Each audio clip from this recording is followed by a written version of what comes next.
Bible में Daniel की पुस्तक एक अत्यंत गहरी और रहस्यमयी पुस्तक है जो केवल एक ऐतिहासिक कहानी नहीं बल्कि परमेश्वर की योजनाओं और भविष्यवाणियों का कोडित संदेश भी प्रस्तुत करती है। यह कहानी मुख्य रूप से डेनियल नामक एक युवक के जीवन पर आधारित है जो बचपन में ही यहूदा देश से बंदी बनाकर बाबुल ले जाया गया था। प्रारंभ बाबुल की कैद। जब बाबुल का राजा नबूकदनेस्सर ने यरूशलेम पर आक्रमण किया तब कई युवाओं को बंदी बनाकर बाबुल ले जाया गया। उन्हीं में से डेनियल और उसके 3 मित्र शद्रक, मेशक और अबेदनगो भी थे। बाबुल में उन्हें राजमहल में शिक्षा दी गई ताकि वे राजा की सेवा कर सकें। लेकिन यहाँ से डेनियल की कोडिंग कहानी शुरू होती है, एक ऐसी कहानी जिसमें हर घटना के पीछे एक गहरा आध्यात्मिक अर्थ छिपा है। जब उन्हें राजा का भोजन खाने को दिया गया तो डेनियल ने अपने मन में ठाना कि वह अपने परमेश्वर के नियमों को नहीं तोड़ेगा। उसने केवल सादा भोजन और पानी लेने का निर्णय लिया। यह एक आंतरिक कोड था, शुद्धता और विश्वास का कोड, बुद्धि और रहस्य का वरदान। परमेश्वर ने डेनियल को विशेष बुद्धि और स्वप्नों का अर्थ समझने की शक्ति दी। एक दिन राजा नबूकदनेस्सर ने एक भयानक सपना देखा, लेकिन वह उसका अर्थ नहीं समझ पाया। उसने अपने जादूगरों और ज्योतिषियों को बुलाया, परंतु कोई भी न तो सपना बता पाया और न ही उसका अर्थ। तब डेनियल ने परमेश्वर से प्रार्थना की और परमेश्वर ने उसे वह सपना और उसका अर्थ प्रकट किया।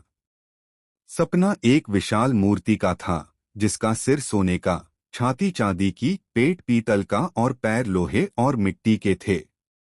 डेनियल ने बताया कि यह अलग अलग राज्य हैं और अंत में परमेश्वर का राज्य स्थापित होगा जो कभी नष्ट नहीं होगा। यहाँ कोडिंग का अर्थ है प्रतीकों के माध्यम से भविष्य को समझाना। यह एक दिव्य भाषा थी जिसे केवल परमेश्वर के द्वारा चुना गया व्यक्ति ही समझ सकता था। आग की भट्ठी की परीक्षा। डेनियल के मित्रों को एक और परीक्षा से गुजरना पड़ा। राजा ने एक सोने की मूर्ति बनवाई और सबको उसे झुककर प्रणाम करने का आदेश दिया। लेकिन शद्रक, मेशक और अबेदनगो ने ऐसा करने से इनकार कर दिया। उन्हें जलती हुई भट्ठी में डाल दिया गया, लेकिन परमेश्वर ने उन्हें बचाया। आग उन्हें छू भी नहीं सकी। यह घटना दर्शाती है कि जब विश्वास सच्चा होता है तो परमेश्वर हर कठिन परिस्थिति में अपने लोगों की रक्षा करता है। शेरों की मांद विश्वास की पराकाष्ठा। समय बीता और बाबुल का राज्य समाप्त होकर फारस का शासन आ गया।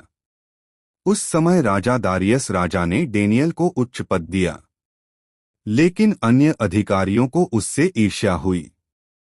उन्होंने एक कानून बनवाया कि 30 दिनों तक कोई भी व्यक्ति राजा के अलावा किसी और से प्रार्थना नहीं करेगा। डेनियल जानता था कि यह उसके परमेश्वर के विरुद्ध है, फिर भी उसने प्रार्थना करना नहीं छोड़ा।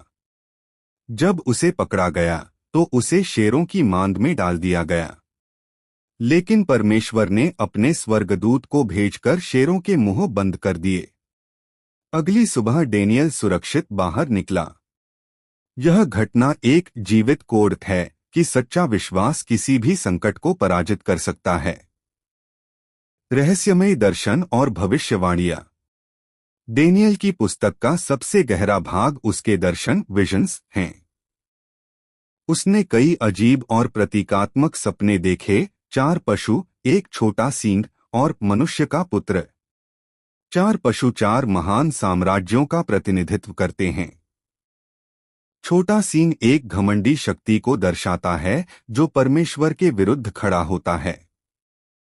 मनुष्य का पुत्र एक दिव्य व्यक्ति है जिसे अनंत राज्य दिया जाएगा, जिसे कई लोग यीशु मसीह से जोड़ते हैं।